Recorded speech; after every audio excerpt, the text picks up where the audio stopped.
Sometimes the people we need to be in front of don't attend networking events or conferences. Therefore, the opportunity to simply meet them in person at events is non-existent. Or sometimes we hear of an opportunity that requires immediate action and we need to reach out to someone we haven't met by phone or email. Reaching out to someone we don't know can be intimidating, which is why I have asked my good friend and veteran business development guru, Bill Johnson, to discuss his best practices for this type of reach out. Thanks, Julie. I love this topic because the process doesn't need to be intimidating. If you just break it down to some easy steps, the first thing to do is try to speak to them the good old-fashioned way, by phone. You're most likely going to be speaking to their assistant or voicemail.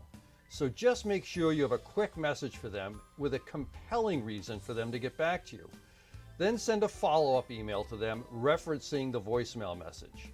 Next, flag this email in Outlook or Google Mail and drop it into your newly created follow-up folder for further action in 2 to 3 weeks so that it will pop up in your taskbar and remind you.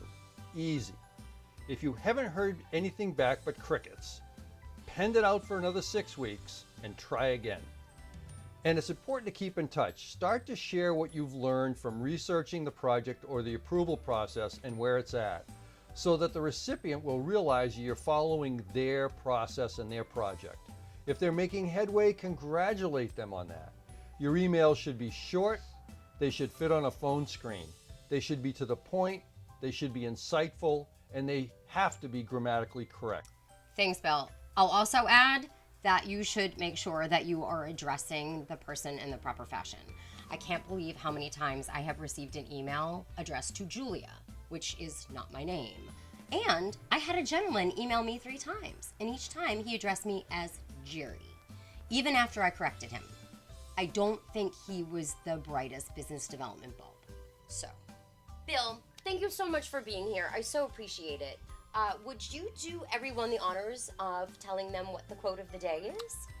Sure.